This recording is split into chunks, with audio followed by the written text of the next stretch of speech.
നമ്മൾ എപ്പോഴും പഠിക്കാൻ വിചാരിക്കൂലേ, പഠിക്കാൻ വേണ്ടി പുസ്തകമൊക്കെ എടുത്തു വെക്കും ചെയ്യും. പക്ഷേ മൈൻഡ് നമ്മുടെ കയ്യിലുണ്ടാവാറുണ്ടോ? ഇല്ല. നമ്മൾ എന്തെങ്കിലും കാര്യം ചിന്തിച്ച് ഏതോ ലോകത്തെത്തും. നമ്മൾ ജസ്റ്റ് ടൈം നോക്കാൻ വേണ്ടി മൊബൈൽ ഫോൺ എടുക്കും, അതങ്ങനെ സ്ക്രോൾ ചെയ്ത് മണിക്കൂറോളം നമ്മൾ എന്ത് ചെയ്യും, ആ ഒരു ഫോണിൽ സ്പെൻഡ് ചെയ്യും.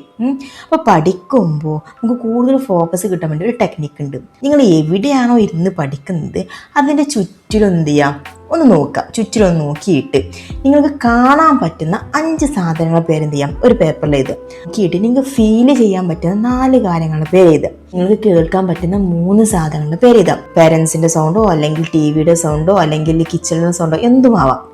അതുപോലെ സ്മെല്ല് ചെയ്യാൻ പറ്റുന്ന 2 സാധനങ്ങളുടെ പേര് എഴുതാം.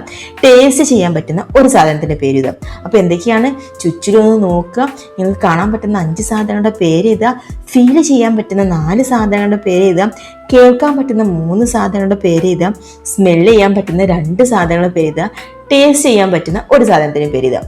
ഇങ്ങനെ ചെയ്യുകയാണെങ്കിൽ നമ്മുടെ കയ്യിൽ നിന്ന് പോയ മൈൻഡിനെ നമുക്ക് പ്രസൻറ്റിലോട്ട് സിമ്പിളായിട്ട് കൊണ്ടുവരാനും കൂടുതൽ ഫോക്കസ് ചെയ്ത് എന്ത് ചെയ്യും, പഠിക്കാനും കഴിയും.